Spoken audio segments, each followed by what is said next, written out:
नमस्कार दोस्तों, मैं रामेश सुतार अपने YouTube चैनल पर आपका स्वागत करती हूँ। क्योंकि हमारा ये YouTube चैनल है, इसलिए शुरू करने से पहले आप सब्सक्राइब कीजिए। हम आपको पढ़ा रहे हैं तंत्र। हमने आपको श्वसन तंत्र पढ़ाया, पाचन तंत्र पढ़ाया, उत्सर्जन तंत्र पढ़ाया। इसी कड़ी में आगे हम चलते हैं तंत्रिका तंत्र के साथ में। अभी हम आपको बताएंगे तंत्रिका तंत्र। अब देखिए तंत्रिका तंत्र होता क्या है।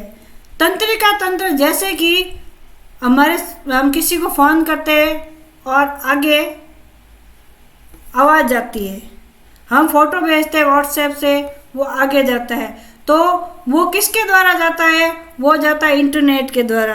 तो वैसे ही हमारे शरीर में नलिकाएं बनी हुई है बहुत सारी, तो जो कि क्या काम करती है? सूचनाओं का आदान प्रदान करने का। जैसे हमारे पाँव में कांटा चुभ गया और वह कांटा हमें पता कैसे चलता? हमारा अचानक से पाँव दूर हट जाता है कांटा चुभते ही। क्यों पता चलता है? क्योंकि हमारे शरीर के अंदर एक तंत्रिका तंत्र होता है, नर्वस सिस्टम होता है, जो हमारे दिमाग को सूचना पहुंचाता है कि पाँव में कांटा चुभ गया। फिर दिमाग उसको कहता है कि उस पाँव को हटा लो। हमने गर्म पानी में हाथ डाल दिया तो जहाँ हाथ से जो नलिकाएं हैं, तंत्रिकाएं हैं, वो दिमाग में पहुंचाती है कि हाथ जल रहा है, तो दिमाग कहता है उस हाथ को हटा दो। ये प्रक्रिया बहुत ही जल्दी होती है, mm से कम सेकंड में होती है। तो शुरू करते हैं नर्वस सिस्टम, तंत्रिका तंत्र, मानव तंत्रिका तंत्र, नर्वस सिस्टम। ये देखिए चित्र बताया गया है। चित्र में देखिए नर्वस सिस्टम में ये जो सारी जो दिखाई येलो दिख रही है, ये सारी नर्व्स है, तंत्रिकाएं हैं हमारे शरीर में पाई, पूरे शरीर में ये फैली रहती है। जिस तंत्र के द्वारा विभिन्न अंगों को नियंत्रित और अंगों वातावरण में सामंजस्य स्थापित होता है, उसे तंत्रिका तंत्र कहते हैं। यानी हमारे हाथ हिल रहे हैं, पाँव हिल रहे हैं, मैं हाथ में पेन पकड़ रखा है तो पेन पकड़ने की क्षमता, आँखें हैं, कानों से सुनना, जो शरीर में जितनी क्रियाएं होती है, इन क्रियाओं को नियंत्रित करने का काम, ये वातावरण के साथ सामंजस्य स्थापित करने का काम हमारे शरीर को कौन प्रदान करता है? तंत्रिका तंत्र। मनुष्य शरीर में तंत्रिकाएं शरीर के लगभग हर भाग को मस्तिष्क या मेरुरज्जु से जोड़कर उनसे आपसी संपर्क बनाए रखती है।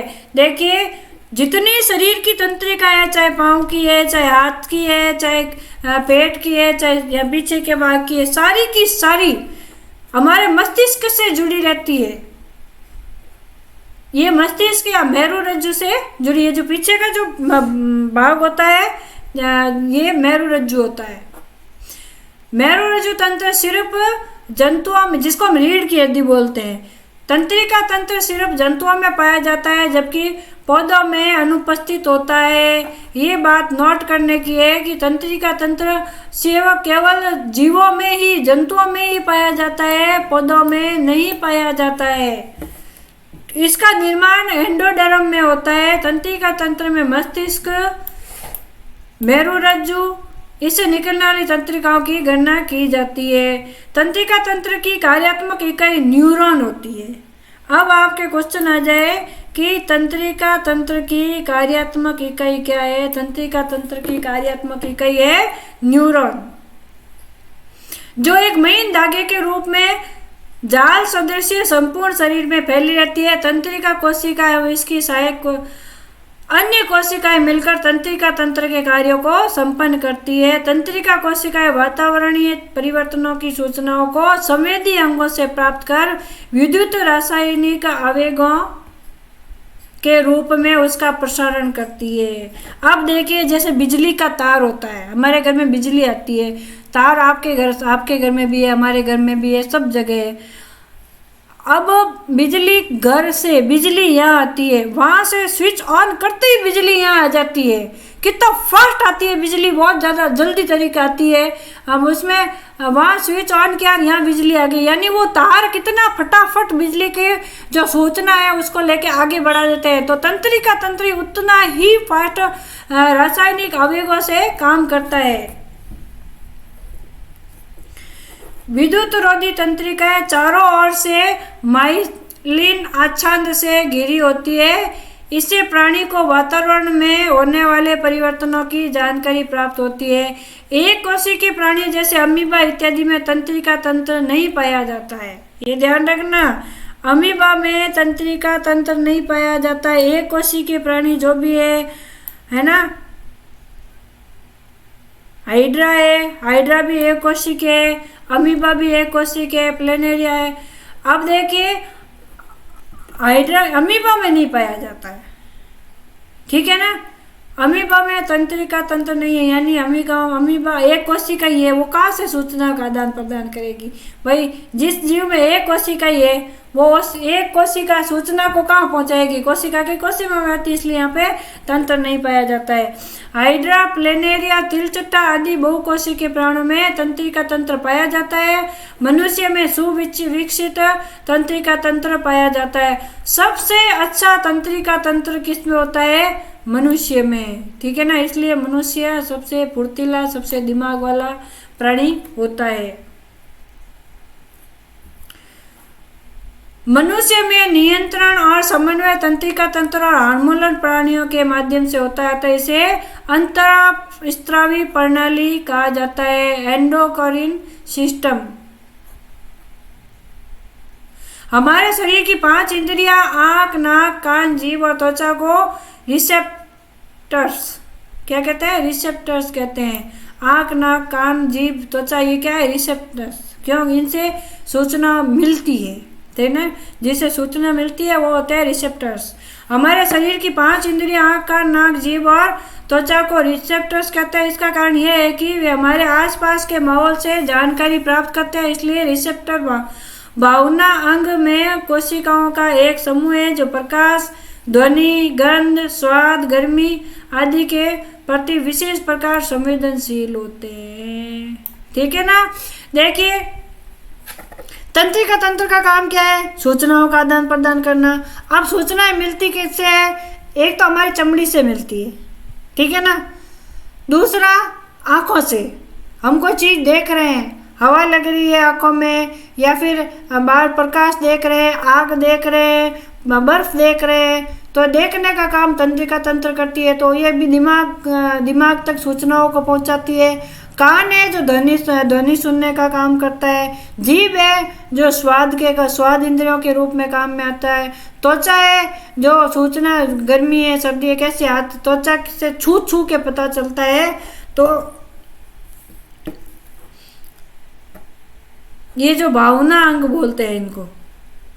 सभी रिसेप्टर संवेदी तंत्रिकाओं के माध्यम से रीढ़ की हड्डी और मस्तिष्क को विद्युत तरंगों के रूप में संदेश भेज सकते हैं।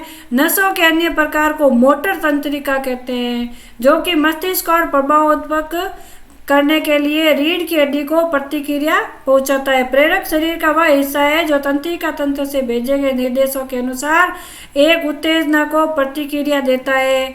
मांसपेशियां और ग्रंथियां शरीर के एफ्लेक्टर्स कहते हैं। मांसपेशियां और ग्रंथियां शरीर के क्या है, एफ्लेक्टर्स।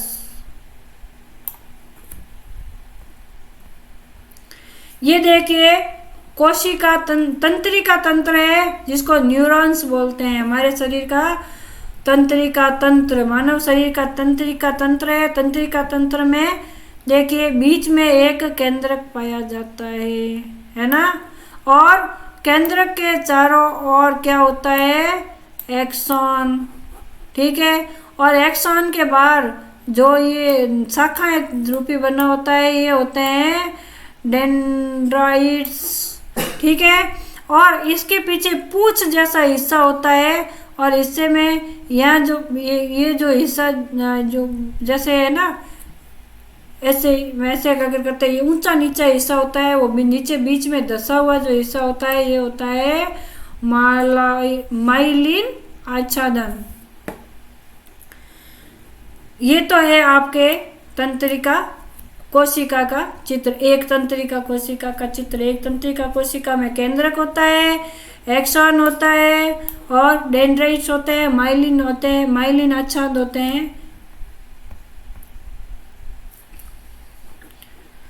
कोशिकाएं जो कि तंत्रिका तंत्र को बनाती है, इसको तंत्री कोशिका या तंत्रिका कोशिका कहते हैं। न्यूरॉन्स तंत्रिका तंत्र की संरचनात्मक व क्रियात्मक इकाई है, जिसके द्वारा यह तंत्र शरीर में एक स्थान से दूसरे स्थान तक संकेत भेजता है।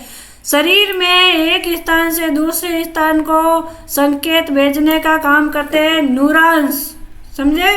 कौन करता है? न्यूरॉन्स।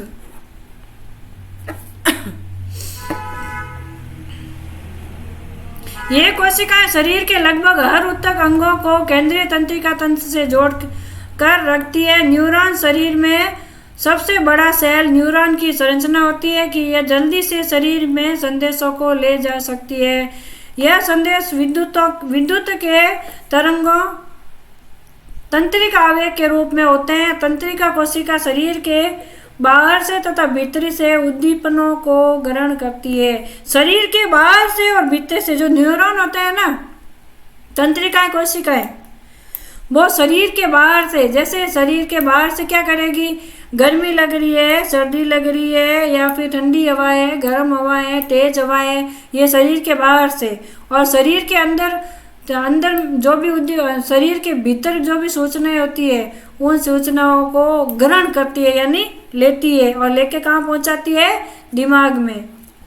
आवेगों के माध्यम से उद्दीपक एक से दूसरी तंत्रिका कोशिका में अभिगमन करते हुए केंद्रीय तंत्रिका तंत्र तक पहुंचते हैं। केंद्रीय तंत्र से प्राप्त प्रतिक्रियात्मक संदेशों को वापस पहुंचाने का कार्य भी तंत्रिका कोशिका के माध्यम से होता है। लाने का काम में भी तंत्रिका कोशिकाएं करते हैं, न्यूरॉन्स करते हैं। सूचनाओं को लाने का, शरीर मस्तिष्क तक पहुंचाने का काम भी तंत्रिका कोशिका करती है, और मस्तिष्क के वापस उस अंक तक पहुंचाने का काम भी तंत्रिका कोशिका करती है। न्यूरॉन्स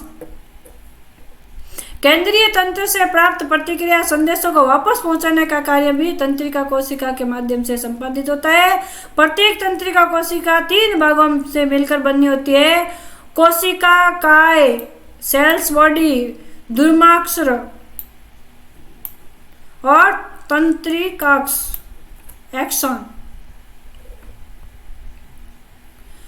अब है कोशिका काय, सेल बॉडी। इस भाग को साइटोन भी कहा जाता है। कोशिका काय को दूसरा नाम है साइटोन। कोशिका काय को साइटोन भी कहा जाता है। कोशिका काय में केंद्रक तथा प्रारूपिक कोशिकांग पाए जाते हैं। कोशिका द्रव्य में अभिलक्षणित अति अभिरंजित निसेल ग्रेसूल पाए जाते हैं। अभिरंजित निसेल ग्रेसूल पाए जाते हैं।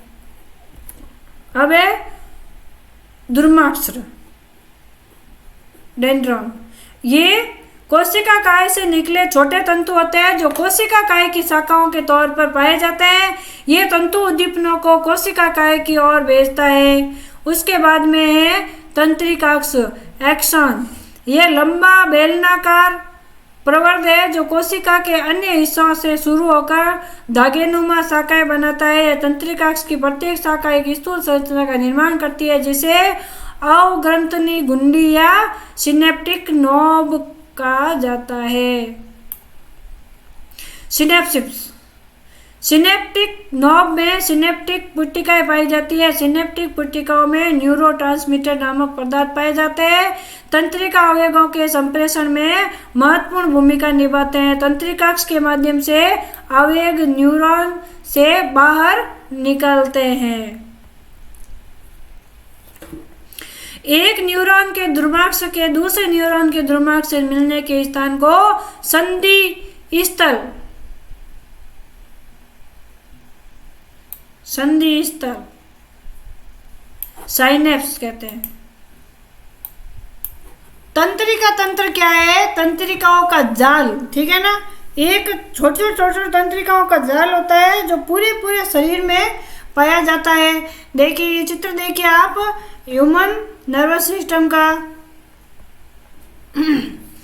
अब एक केंद्रीय तंत्र में क्या पाए जाते हैं? प्रमस्तिष्क, अनुमस्तिष्क, पिंड, ब्रेन स्टेम और यह है मेरुदंड। कपाल की तंत्रिकाएं, ये वाली, ये कपाल की तंत्रिकाएं, ये और ये जो आपको दिखाई दे रही है, ये कपाल की तंत्रिका है। ये आपका प्रमस्तिष्क, ये आपके अनुमस्तिष्क, ये आपके ब्रेन स्टेम और ये मेरुदंड। ये जो बीच में जो हम बोलते हैं ना, जिसको रीढ़ की हड्डी, वही मेरुदंड। और ये यहाँ पे तंत्रिकाओं का जाल होता है, इसको बोलते हैं वेगस। ठीक है, बाह्य स्नायु जाल ये यहाँ पे पाया जाता है, बाह्य स्नायु जाल।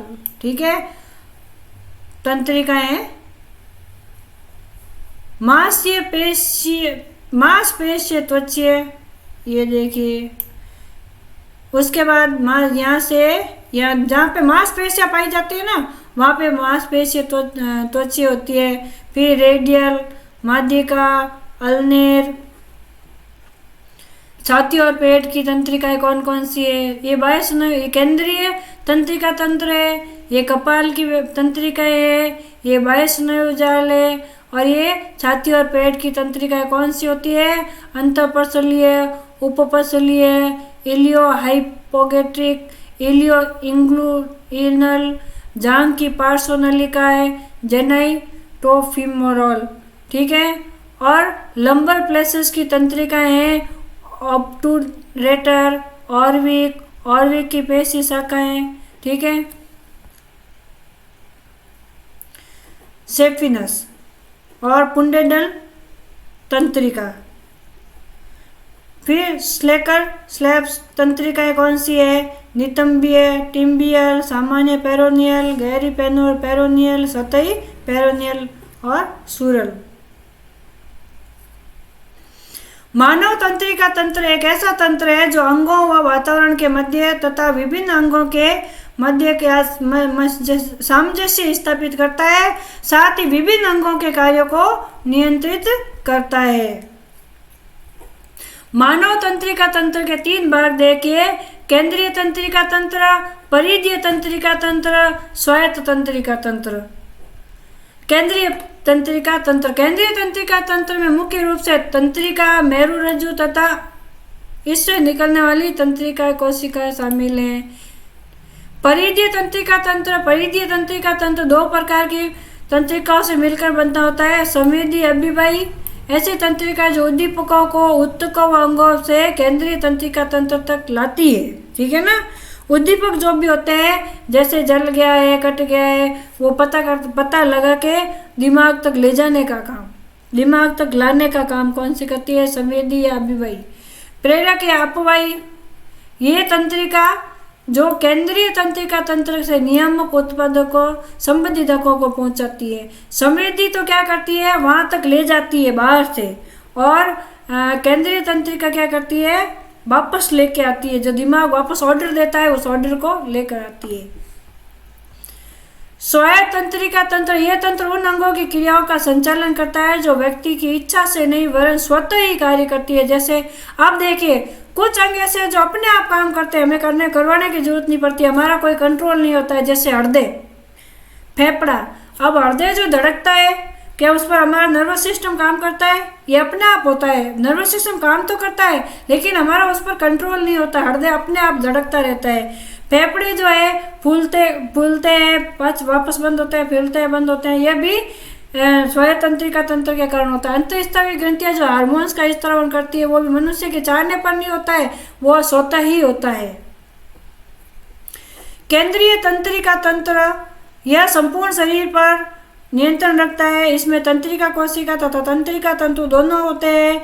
यह केंद्रीय तंत्रिका तंत्र 2 भागों के मेल से बनता है, पहला मस्तिष्क और दूसरा मेरुरज्जु। अब पहला लेते हैं मस्तिष्क।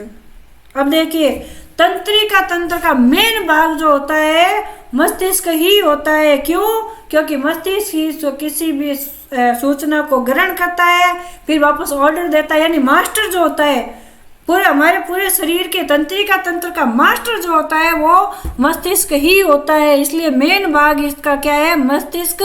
और दूसरा है मेरुरज्जु या रीढ़ की हड्डी। ये मानव मस्तिष्क का चित्र दिखाया गया है। देखिए, ये मस्तिष्क का अग्रभाग है। उसके बाद में पीछे का ये जो भाग हिस्सा होता है, यह प्रमस्तिष्क। और उसके बाहर जो एक विशेष बोलते हैं हड्डी, जिससे हमारा मस्तिष्क ढका रहता है। इस हड्डी से हमारा मस्तिष्क चारों तरफ से ढका रहता है। ये हड्डी है खोपड़ी, ठीक है। और मस्तिष्क का बीच का जो भाग है, ये भाग कहलाता है मध्य मस्तिष्क। हाइपोथैलम पीयूष ग्रंथि, ये देखिए यहाँ पे हाइपोथैलम पाया जाता है। और मस्तिष्क के नीचे सबसे पीछे की ओर यहाँ पे पीयूष ग्रंथि पाई जाती है। पीयूष ग्रंथि के कुछ पीछे की तरफ और यहाँ पॉन्स पाए जाते हैं। और पॉन्स के नीचे जहाँ से मस्तिष्क और ग्रीवा जो अपनी गला होता है ना, गले से ऊपर वाला हिस्सा ये मेडुला। मेडुला के, अब देखिए मेडुला के पीछे की ओर यहाँ पे ये जो हिस्सा है ये है अनुमस्तिष्क। और ये जुड़ा रहता है मेरु रज्जु से, जिसको बोलते हैं रीढ़ की हड्डी। मानव मस्तिष्क शरीर का एक केंद्रीय अंग है और जो सूचना विनिमय तथा आदेश व नियंत्रण का कार्य करता है। शरीर के विभिन्न कार्यकलापों जैसे तापमान नियंत्रण, मानव व्यवहार, रुधिर परिसंचरण, श्वसन, देखने, सुनने, बोलने, ग्रंथियों के स्राव आदि को नियंत्रित करता है। जो मस्तिष्क होता है वो ये सब काम करता है। जैसे हमारे शरीर का तापमान है, हमारे शरीर का तापमान का नियंत्रण कौन करता है? मस्तिष्क। मनुष्य जो भी व्यवहार करता है उस व्यवहार का नियंत्रण कौन करता है? मस्तिष्क। हमारा शरीर में रुधिर परिसंचरण होता है, उसका नियमन कौन करता है? मस्तिष्क। श्वसन का नियंत्रण कौन करता है? मस्तिष्क। देखने का नियंत्रण कौन करता है? मस्तिष्क। यदि मस्तिष्क काम करना बंद कर दे तो हमें दिखाई भी नहीं देगा। सुनने का, बोलने का और ग्रंथियों के स्त्रावन का, इन सब का नियंत्रण मस्तिष्क ही रखता है।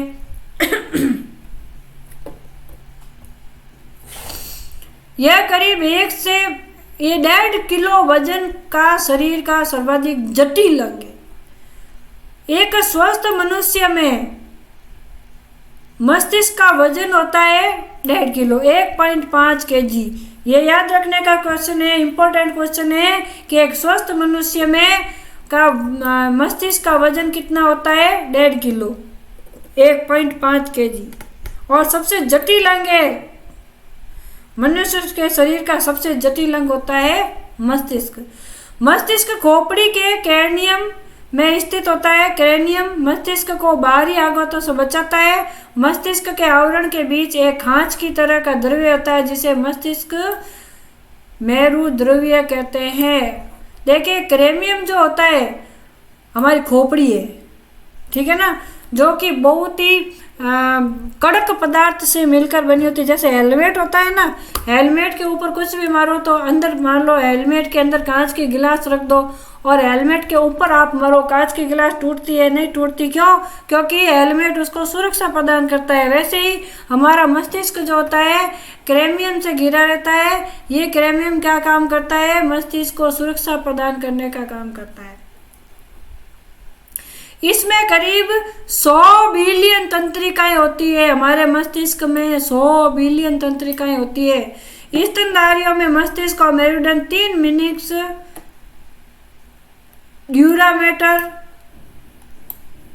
अरेक्नाइड और द्वारा घिरे होते हैं, पायामेटर, है ना, इन तीनों के द्वारा घिरा रहता है।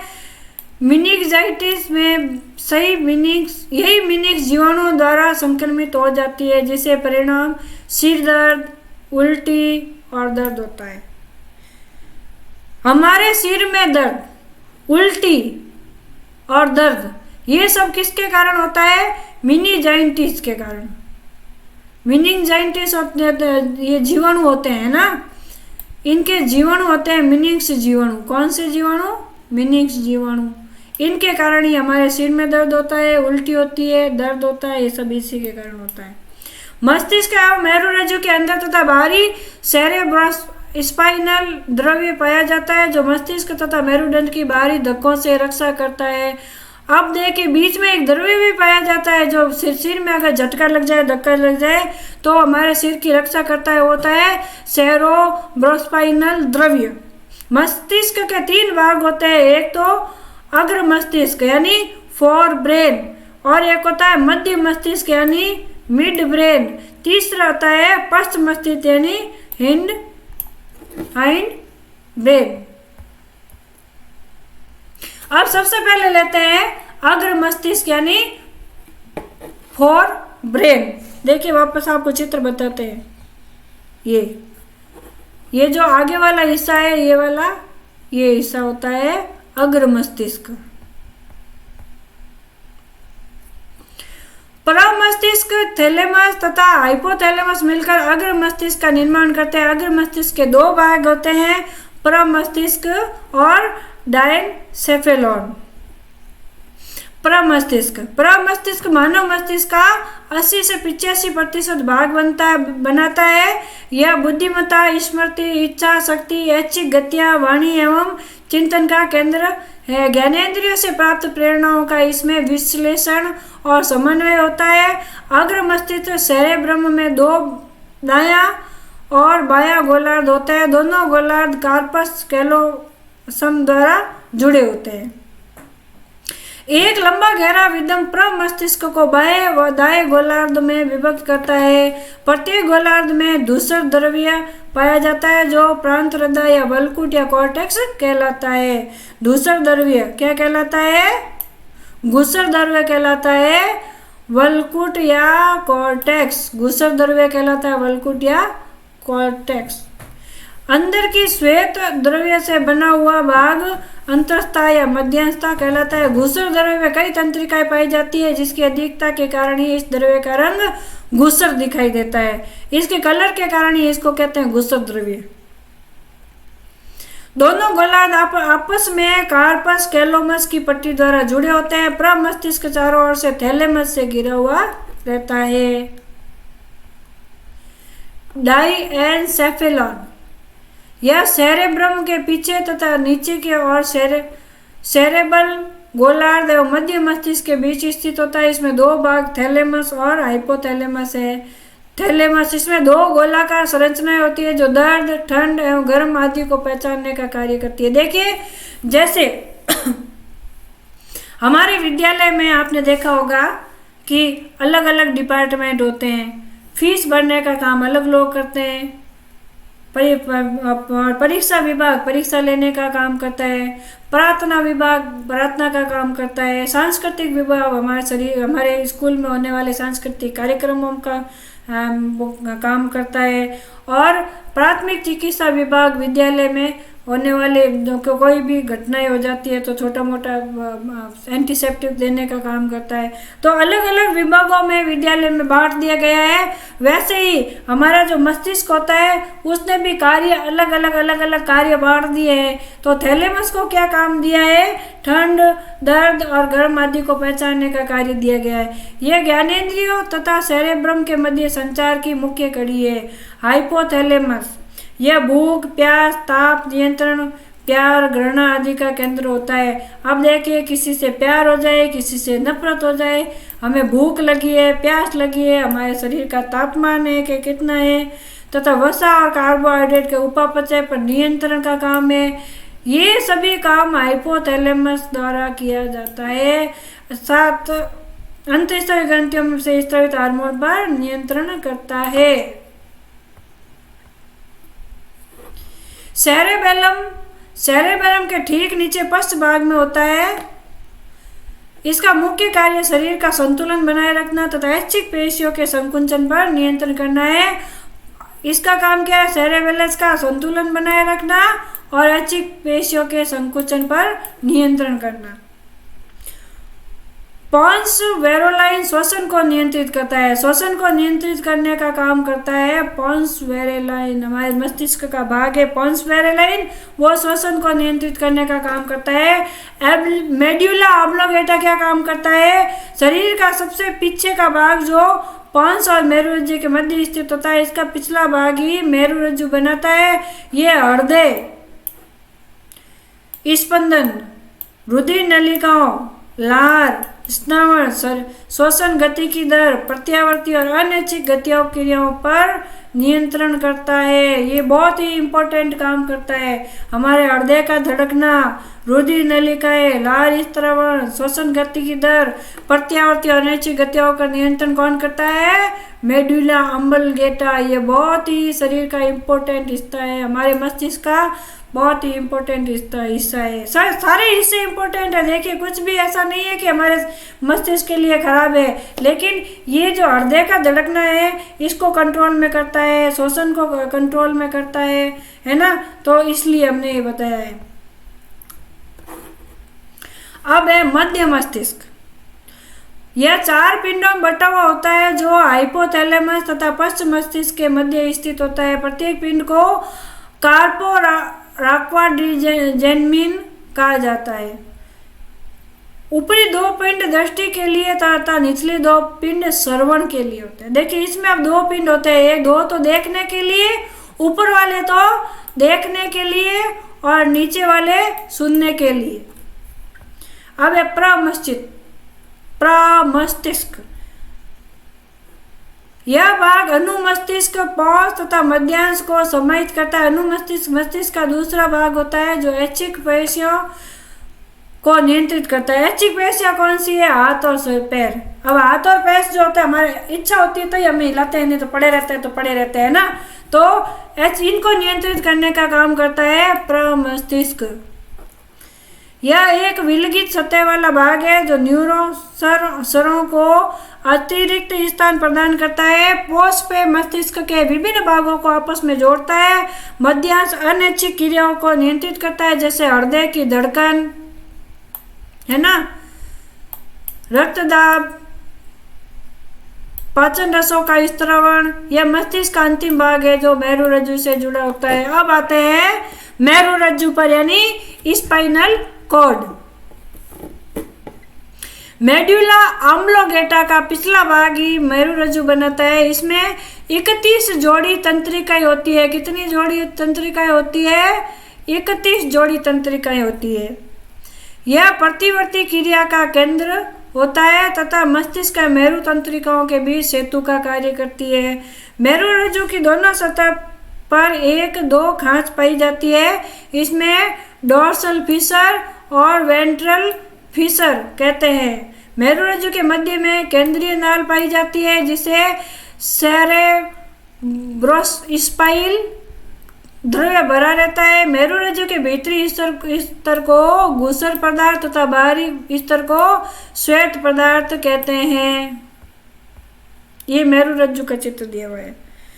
मेरुरज्जु यानी रीढ़ की हड्डी। हमने आपको फिर बताया था, जो रीढ़ की हड्डी में पीछे के देखो हुक जैसे होते हैं ना, ये जो होती है हड्डियां होती है, इन हड्डियों के अंदर एक तंत्रिका तंत्र का जाल, अंदर तंत्रिका तंत्र पाया जाता है।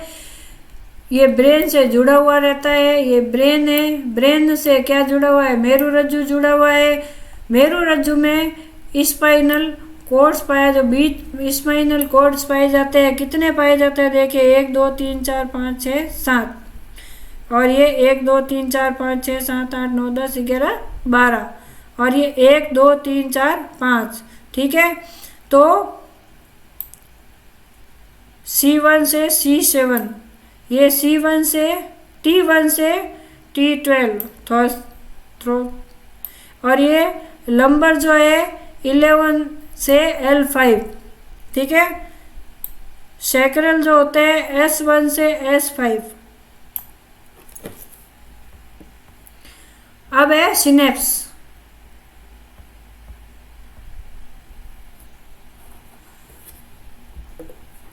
एक तंत्रिका तंतु का एक्सॉन जहां दूसरे तंत्रिका तंतु डेंड्राइट्स पर समाप्त होता है, इसे सिनेप्स कहते हैं। ये देखिए, सिनेप्स पर एक्सॉन तथा डेंड्राइट्स एक दूसरे को स्पर्श नहीं करते हैं, वरन उस बीच का स्थान पतले द्रव्य से भरा होता है। एक्सॉन के अंतिम सिरे पर सिनेप्टिक आशय होता है। ये देखिए,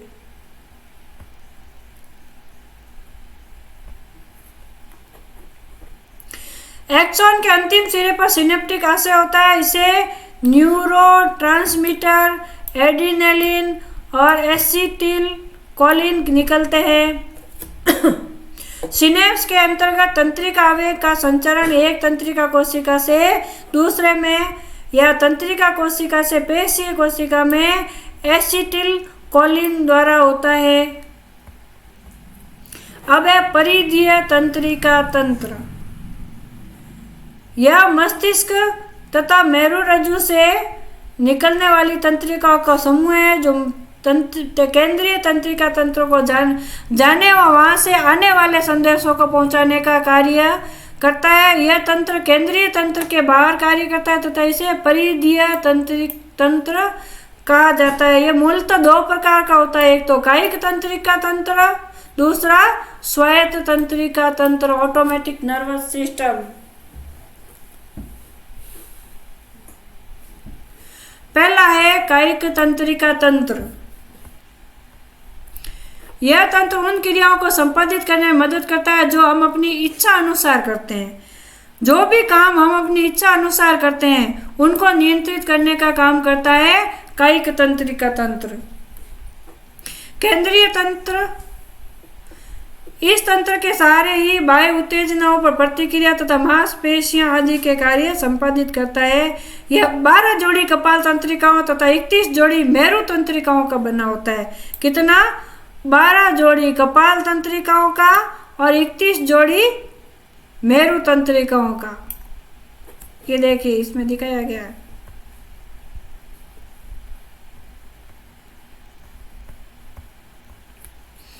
मनुष्य में 31 जोड़ी मेरु तंत्रिकाएं निम्न प्रकार से होती है: 8 गिरवा जोड़ी, 12 वक्षीय जोड़ी,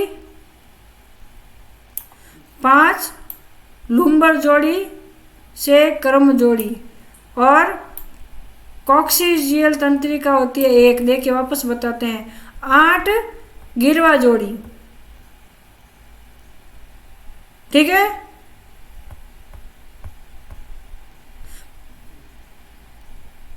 12 वक्षीय जोड़ी। ये जो T1 से T है, T12, ठीक है, ये वाली है वक्षीय जोड़ी। दिख रही है आपको? ये वक्षीय जोड़ी, ये तो गिरिवा और ये वक्षीय जोड़ी, और उसके नीचे होती है ये लंबर जोड़ी 1 से 5 तक।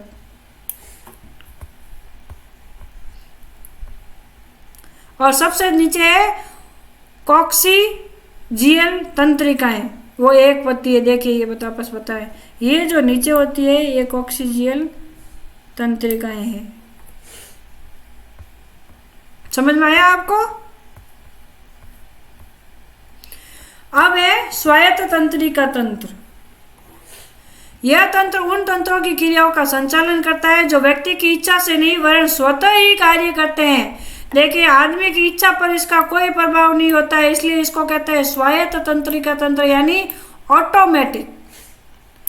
जो नर्वस सिस्टम ऑटोमेटिक काम करता है वही स्वायत्त तंत्रिका तंत्र है। ऑटोमेटिक जो काम अपने आप होते हैं और या ऑटोमेटिक होते हैं वही नर्वस सिस्टम होता है, ऑटोमेटिक नर्वस सिस्टम या स्वायत्त तंत्रिका तंत्र। जैसे हृदय का धड़कना, फेफड़ा, अंतःस्रावी ग्रंथि आदि। यह तंत्रिका तंत्र के समूह की एक श्रृंखला होती है। इसमें शरीर के विभिन्न आंतरिक अंगों के तंत्रिका तंतु जुड़े होते हैं। स्वायत्त तंत्रिका तंत्र के 2 भाग होते हैं, एक तो अनुकंपी और दूसरा परानुकंपी तंत्रिका तंत्र। अनुकंपी तथा परानुकंपी तंत्रिका तंत्र एक दूसरे के विपरीत कार्य करते हैं तथा शरीर की सभी क्रियाओं पर नियंत्रण करते हैं। अब पहला है अनुकंपी तंत्रिका तंत्र। अब नाम से ही पता चला है अनुकंपी तंत्रिका तंत्र।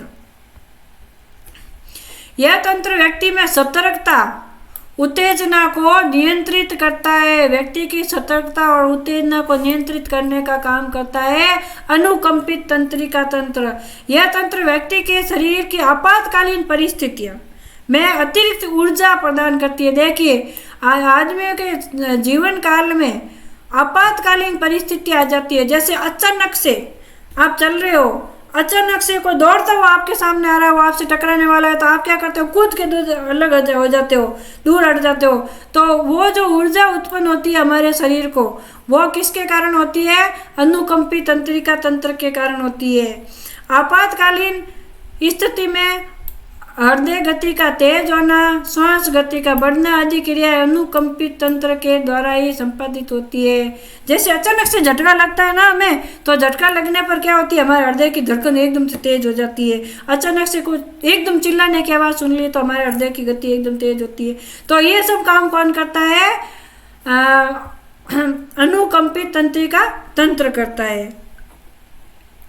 अनुकंपित तंत्रिका तंत्र हृदय की धड़कन, आंसू ग्रंथियां। अब देखिए, रोना, जो हमारी आंखों से आंसू निकलता है, एड्रिनल ग्रंथि के स्त्रावन और इंसुलिन के स्त्रावन को बढ़ाता है अनुकंपिका तंत्रिका तंत्र। अब है परानुकंपी तंत्रिका तंत्र। यह तंत्र शारीरिक ऊर्जा का संचयन करता है। क्या काम करता है? शारीरिक ऊर्जा का संचयन करता है। विश्राम अवस्था में यह तंत्र क्रियाशील होकर ऊर्जा का संचय करता है। अब हम सो गए या बैठ गए, आराम से बैठे, तो उस समय ये परानुकंपित तंत्रिका तंत्र अपना काम करता रहता है। यह आग की पुतली को सिकोड़ना तथा लार व पाचन रसों में वृद्धि करता है। अब देखिए, हम आँखों को झपकाते हैं, ठीक है ना, तो आँखों को झपकाने का काम कौन करता है? परानुकंपी तंत्रिका तंत्र।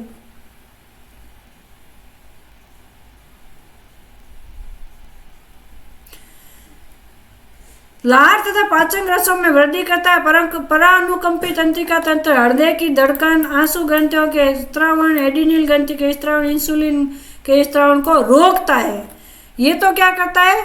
इंसुलिन और इनको एड्रिनल ग्रंथि के स्त्रावन और इंसुलिन इनको स्त्रावन को बढ़ाता है और परानुकंपी इनको घटाता है। अनुकंपी तंत्रिका तंत्र आपातकाल तथा तनाव की स्थिति में कार्य करता है, जबकि परानुकंपी तंत्रिका तंत्र शांति और विश्राम। अनुकंपी तंत्रिका तंत्र आपातकाल और तनाव में काम आता है, ध्यान रखना, और परानुकंपित शांति और विश्राम की स्थितियों में कार्य करता है। तंत्रिका तंत्र की कार्य की साइकोलॉजी ऑफ नर्वस सिस्टम। कई तंत्रिकाएं मिलकर कड़ीनुमा संरचनाओं का निर्माण करती है, जो शरीर के विभिन्न भागों को मस्तिष्क तथा मेरुरज्जु के साथ जोड़ता है। संवेदी तंत्रिकाओं से उद्दीपन जैसे आवाज, रोशनी, स्पर्श आदि पर प्रतिक्रिया करते हुए इन्हें केंद्रीय तंत्रिका तक पहुंचाती है। तंत्रिका तंत्र में जो है आवाज, रोशनी, स्पर्श, ये जो संवेदी तंत्रिकाएं होती है, ठीक है ना, ये दिमाग तक पहुंचाने का काम करती है।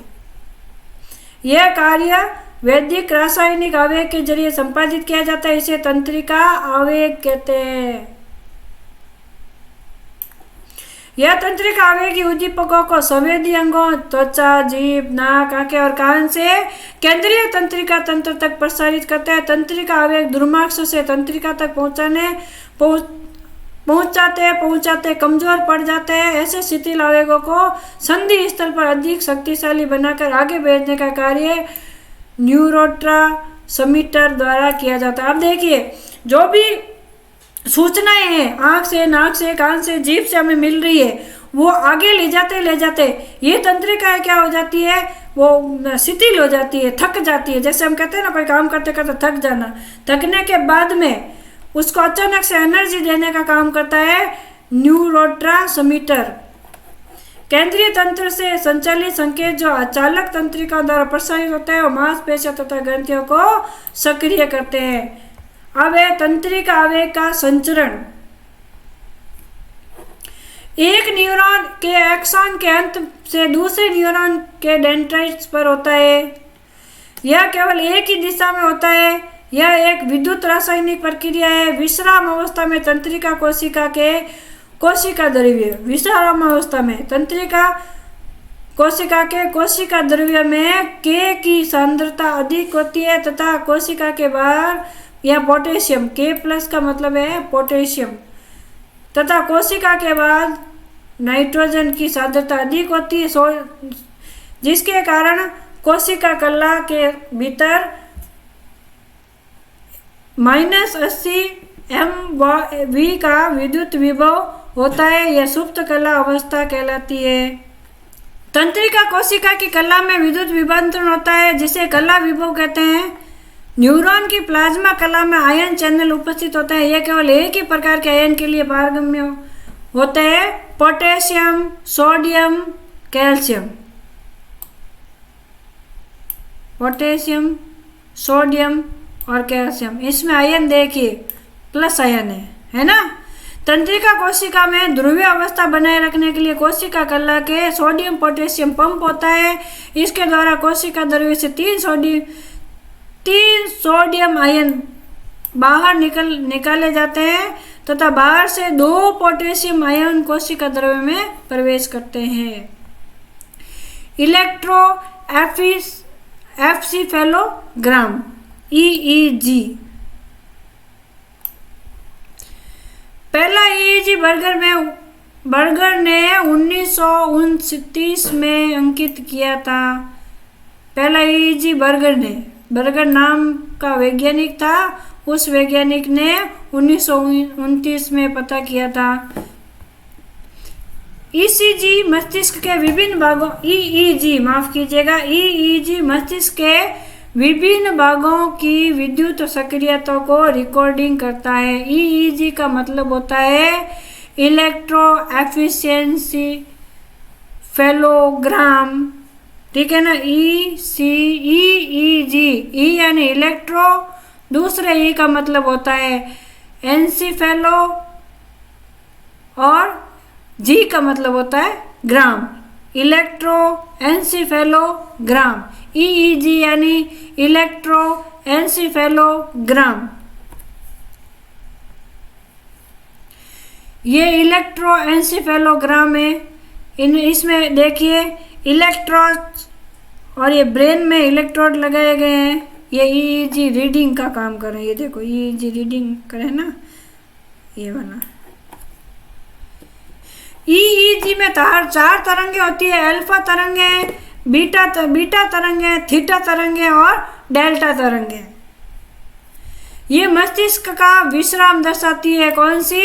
अल्फा तरंगे, यानी मस्तिष्क का विश्राम दिखा रही है, यानी कितनी देर मस्तिष्क सो रहा है, अपना काम नहीं कर रहा है। बीटा तरंगे ये तनाव दर्शाती है, यानी दिमाग में कितना टेंशन है।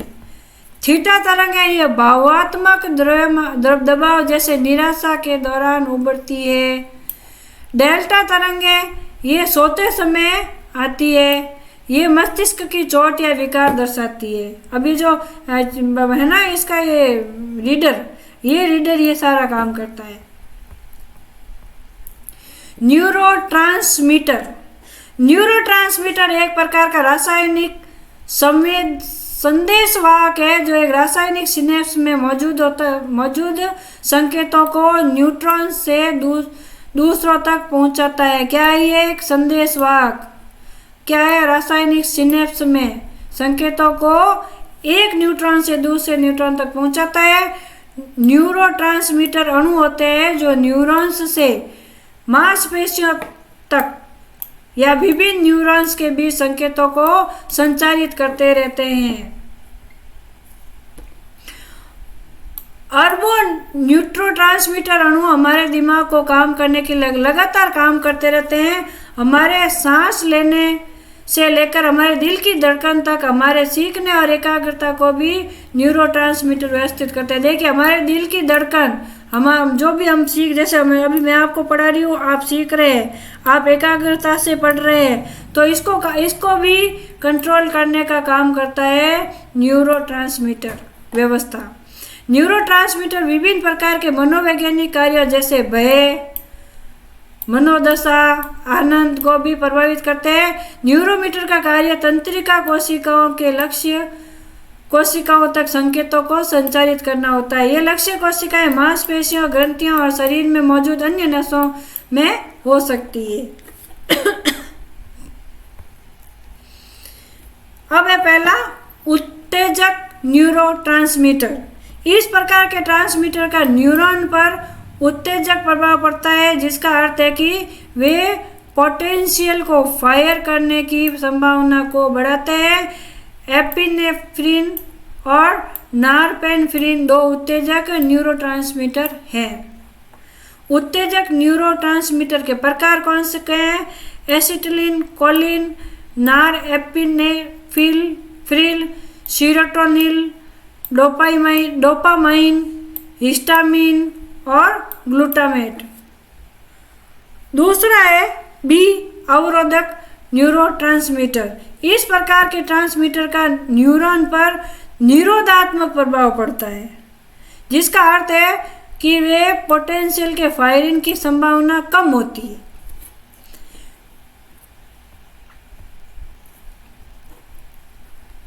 अवरोधक न्यूरोट्रांसमीटर के प्रकार गामा एमिनो ब्यूटेरिक अम्ल और ग्लाइसिन।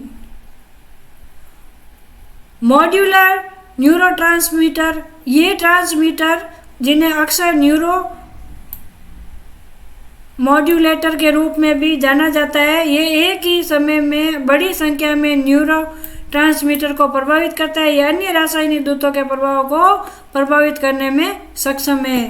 प्रतिवर्ती क्रिया रिफ्लेक्स एक्शन। कुछ आवेगों तथा संकेत जिनकी मस्तिष्क में विश्लेषण की आवश्यकता नहीं होती है, इनकी अनुक्रिया के लिए तत्काल आदेश की आवश्यकता होती है। ऐसे आवेगों को अनुक्रिया के लिए मस्तिष्क के बजाय मेरुरज्जु द्वारा निर्गत किए जाते हैं। कुछ संकेत आवेगों और संकेतों जिसके मस्तिष्क में विश्लेषण की आवश्यकता नहीं। अब देखिए, कुछ चीजें ऐसी होती है जो जिसमें मस्तिष्क के विश्लेषण की आवश्यकता नहीं होती है, इनकी अनुक्रिया के लिए तत्काल आदेश की जरूरत होती है, समझे, जिसमें मस्तिष्क तक पहुंचाने की जरूरत नहीं है। ऐसे आवेगों को अनुक्रिया के लिए निर्देश मस्तिष्क के बजाय कौन देता है? मेरुरज्जु। ऐसे निर्देशों को प्रतिवर्ती क्रिया या रिफ्लेक्स एक्शन कहते हैं, जिसको कहते हैं ना, जिसका फैसला दिमाग नहीं लेता है, जिसका फैसला मेरुरज्जु लेता है वो होता है रिफ्लेक्स एक्शन। उदाहरण के लिए किसी सुई के चुभने तथा किसी गर्म या ठंडे पदार्थ को छूने पर हम तुरंत अपने हाथों पर पैरों को हटाते हैं। इसी उद्दीपक के प्रति इस प्रकार की होने वाली अभिक्रिया अनैच्छिक अचेतक होती है। प्रतिवर्ती क्रियाओं में ग्राही अंगों से सूचना संवेदी तंत्रिकाओं द्वारा मेरुरज्जु तक जाती है, वहां से अभिगत क्रिया के लिए प्रेरित तंत्रिकाओं द्वारा अभिवाही अंग तक पहुंचती है। इस पथ को प्रतिवर्ती चाप कहते हैं।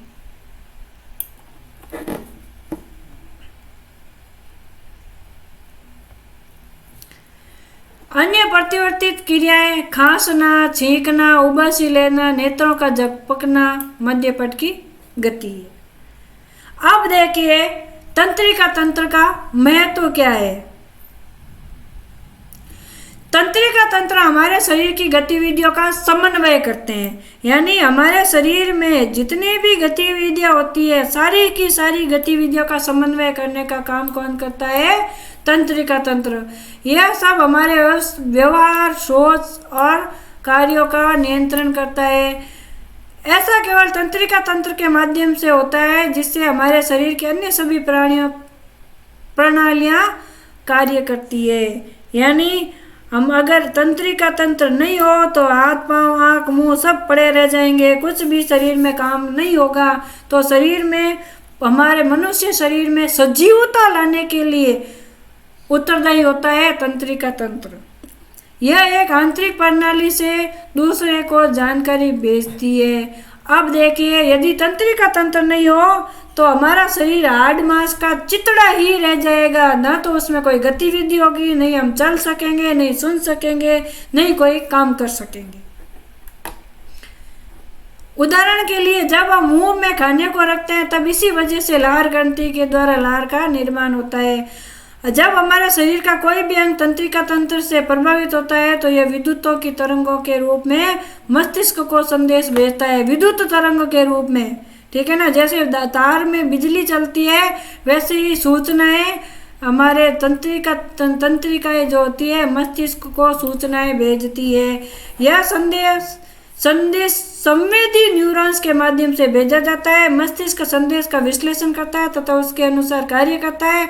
मस्तिष्क जब मोटर नसों के माध्यम से शरीर संबंधित अंगों के लिए निर्देश भेजता है। ये तो था हमारा तंत्रिका तंत्र।